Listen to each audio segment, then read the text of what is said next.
Mike, we got another episode of More Pain tonight, but we should tell people that we're actually pre-recording this episode, so it's possible that things may have happened in between the time that we're recording and the time that people see it. So if there's anything that we don't cover, hopefully people won't get pissed. They can certainly check out truepundit.com to stay abreast of the latest goings-on.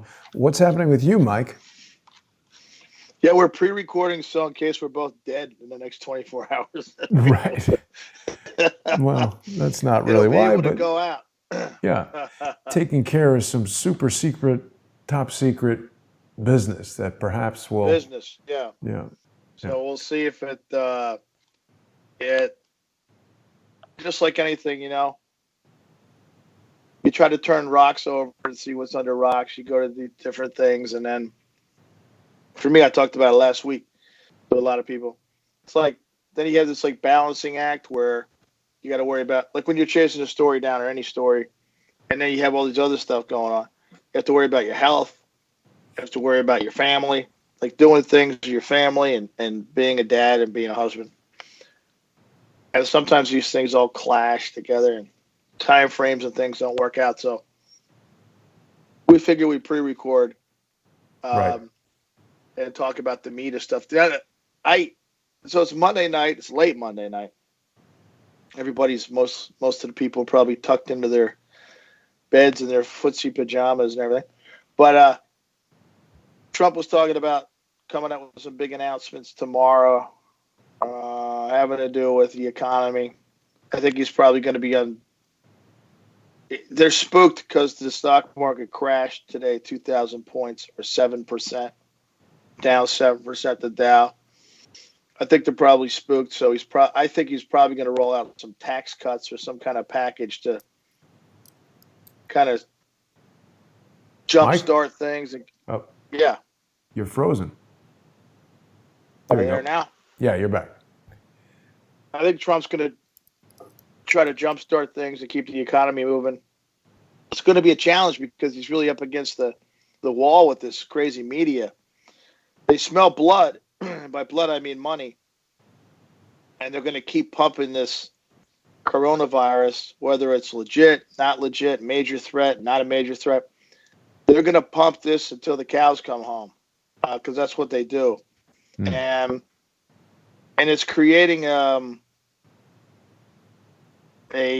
general blanket of anxiety, uncertainty, confusion, stress in our country. And for me, as being a part of the media and then also being a citizen of the United States, what am I supposed to believe? What are you supposed to believe? What are we supposed to believe? Right. Okay, because we used to look at these institutions for some degree of honesty and integrity and to tell you what was going on, but now I don't even think that's. Yeah, you got to look elsewhere. I don't even think. Yeah, and the same with the government, right? Well, absolutely, and Mike, I don't know what funny. to believe. Even under Trump, I don't believe half the stuff these people are saying, and who knows what they're telling him. I mean, we've seen that he's gotten bad advice and counsel time after time in the last 3.5 years. So. Who knows what they're telling him and what's really going on. But we're talking about this cult of fake news, right? And it's ironic because maybe it's not ironic, but when we look here at CNN, this is just from, it's going to be yesterday when people see this, but oil's crashing the most since 1991 as, according to CNN, Saudi Arabia launches a price war. But we just spoke last night with Jimmy and Joanne Moriarty about some of the machinations going on between Russia and Turkey. And apparently it's Putin's refusal to come down on Russian oil prices and be on parity with OPEC nations that's creating this price war. It's basically more of this, ganging up on Russia. They're apparently in the catbird seat with the ability to produce oil at about $30 a barrel when the United States and OPEC are up closer to well above $75 or $80 a barrel.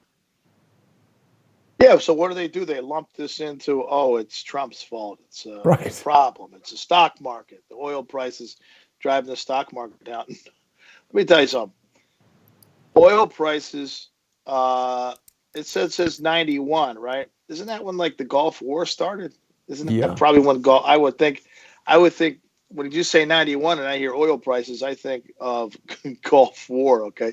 So in times of uncertainty like that, where there's a war in the Middle East, and the U.S. is involved in it, yeah, oil prices are gonna be very turbulent to say the least. But what the hell does that have to do now? Like in other words, that wouldn't necessarily lead to a 2,000 point beatdown in the Dow Jones. It may affect oil stocks and energy stocks, but really, I mean, you're seeing. I think and I said it last week in a tweet when the Dow was at 27,000.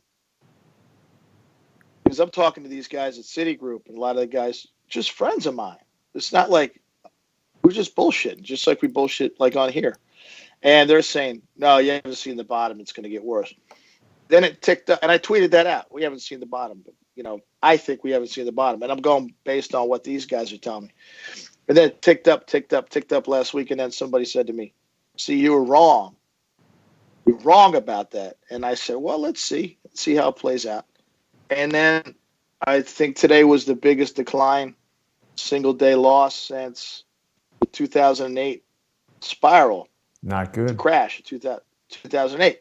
So I'm saying I don't want to be right about this. But I told people on my podcast last week, I think it was, hey, if you're thinking about buying a new home, put the brakes on that. Or if you have a young family members who are thinking about buying a home or things like that, they just got married, they just got hitched, maybe put the brakes on that until see how it plays out till the end of the year, because the folks at Citigroup were saying they expect the housing bubble to burst. And that was before the stock market was tanking. So, but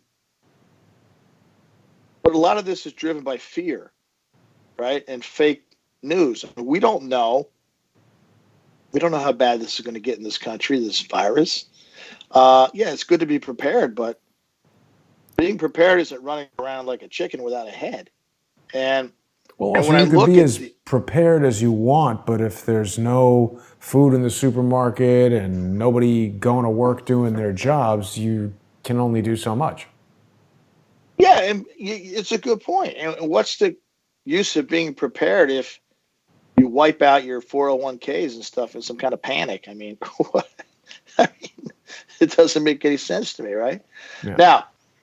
Now, there's so many different facets of this, but when I see these news organizations, and I'm like a connoisseur, a consumer, a connoisseur of news, because I like to see who's doing what, why they're doing what. I mean news organizations, not necessarily newsmakers, but news organizations. And I wouldn't say any of them are being very responsible right now. And so for me, and I understand the economics now, about being almost 4 years in the news business. Well, I see it as if we wanted to go nuts too, we could play the fear game and be making quite a lot of money on a daily basis with clicks and with page views and things like that. I'm just not interested in that. I'm probably stupid to a certain point because every fucking person I know in the media manipulates the general public. Well, Mike, there is a bit of good news, though. We've got the New York Post's page 6 reassuring the public that Sanctum's Los Angeles and New York orgies are thrusting onwards in the face of the coronavirus.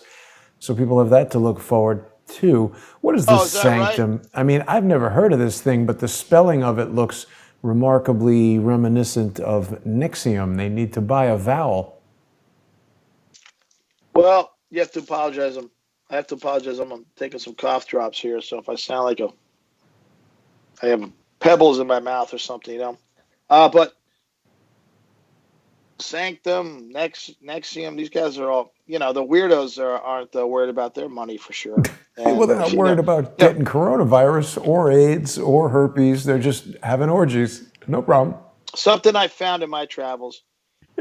poor people don't get involved in these things like right. Nexium, and unless they're being trafficked and exploited, and they don't. Yeah, by the time they realize that, it's too late.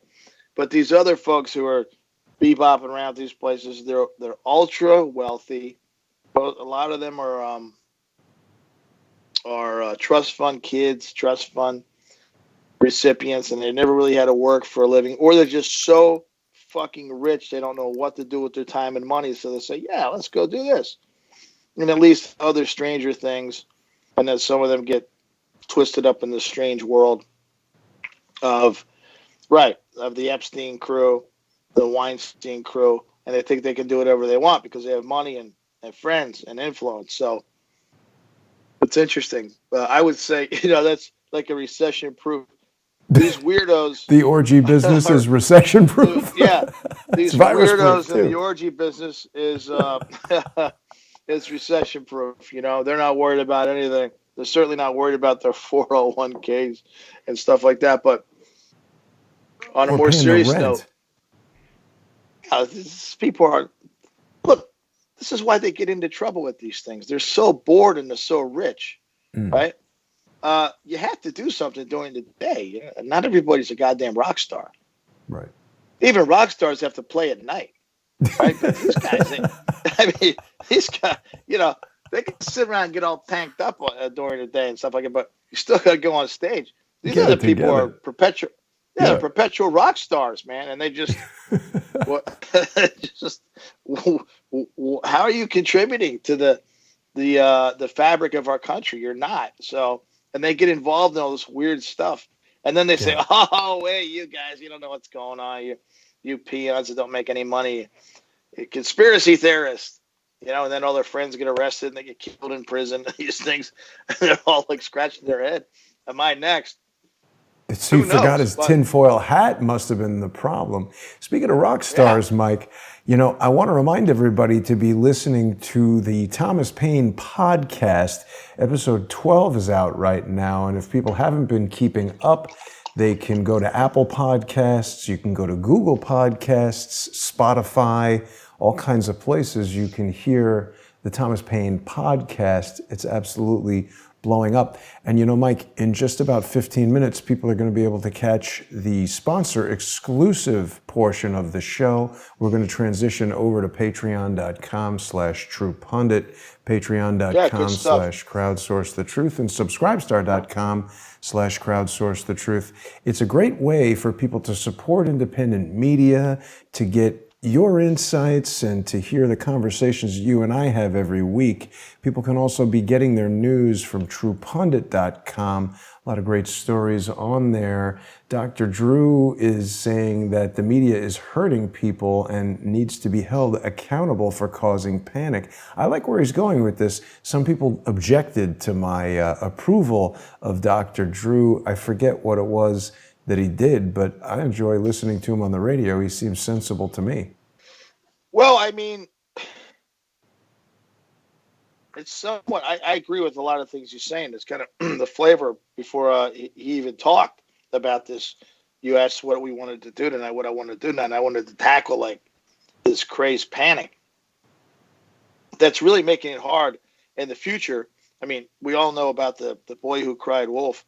Maybe in today's day and age, I should say the girl who cried wolf too, or the whatever who cried wolf. Them who cried wolf. Them who cried wolf. Yeah. Keep pronoun, Mike. I have to be careful. It's like very dicey. You think this fucking virus is bad? Oh, this is the real minefield, right? The word virus. If you say something wrong or it's taken the wrong way, But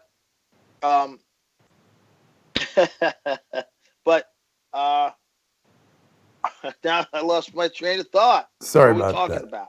We were talking about the fake news called Boy Who Cried Wolf. How are we supposed to know? And we're going to talk about it tonight, right? I have some insights. How are we supposed to know when something really bad is going to happen? It's happening, might happen, and we can't trust these once trustworthy news organizations or news outlets or politicians. I think we're at an all-time low for all those entities when it comes to trustworthiness. Yeah. And how are we supposed to know? In other words, look, a lot of people have money in the stock market and stuff, and their retirement. This isn't like a joke. This is serious. They worked their whole lives for this. Right. And for it to just vanish in a couple of weeks, I mean, major gains vanish in a couple of weeks or a couple of days, just based on whether it's politically driven nonsense or propaganda or whatever the reasons are. It's very dangerous. And it further has eroded and continues to erode the fabric of this country. And we'll talk about that tonight. And it's scary. Confidence in the economy, confidence in the future, their own security, stability.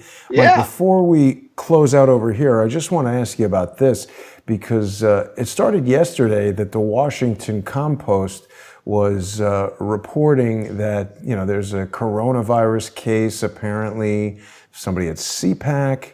And, it's interesting because this is another one of those things where obviously revealing who the individual is strictly protected by HIPAA laws. And, we can't know anything about these patients, just this random report that there is a patient who's been diagnosed with this dreaded coronavirus. Well, they confirmed it. CPAC confirmed it. CPAC.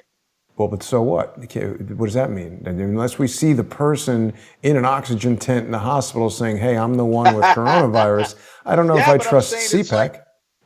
It's like a disaster, right? You go to this thing, you pay to go to this thing, you get charged through the nose to listen to these cement heads talk. Yeah, listen to these cement heads talk, right? Guys who have very little experience, but they're propped up by the establishment because they're safe. In other words, whatever they have to say is safe. They won't put a guy like me on it, give me a microphone, because I'll torch the whole fucking place. You know what I mean? But I don't know why they wouldn't want that. These guys are all full of shit, and they know. See, grifters know who to avoid. It's just an sense that they have. But they had Trump speaking there, so there are some speakers that. Yeah, but I'm talking about the whole thing. Right. All the people that go to these things and see all these people who are, it's very strange. The whole thing is strange. Okay. It's like an event of people who I don't like these things. Go back to work. There's a lot of work to do in this country. If you're a journalist, go back to work, do something. Don't pat each other on the back. You haven't done anything, like my estimation. We have a lot of problems, right? And you can see these morons talk on television or on the internet for free during the day. Why would you show out $300, $400, $500 plus let's hotel be fees? fair. There's some people here who I think we would support. I don't like it. I don't like it. I think it's nonsense, and I think it's like an ego thing, and it's just not my game, right? So in the last 2 minutes, Mike, I got a very specific question for you that pertains to today's topic. So we've got this situation that's sort of like queued up, right? Pence and Trump both speak at CPAC. Now we've got somebody at CPAC who's been diagnosed with coronavirus. How do we know that the deep state's not going to do some biological attack on Trump, on Pence, and say they both got coronavirus and then slip in Nancy Pelosi? Well, that's the whole point of what we're talking about, right? Right. Who do you believe anyhow? Who do you believe? Who can we believe anymore? Do you believe these guys? Do you believe the Washington Post? Who do you believe? And when you're out on the sea and it's turbulent and there's no lighthouse that you can trust, you're going to end up on the rocks. And as a news consumer myself, as a person, as an American, and somebody in the news media, it's very treacherous. Like, who do we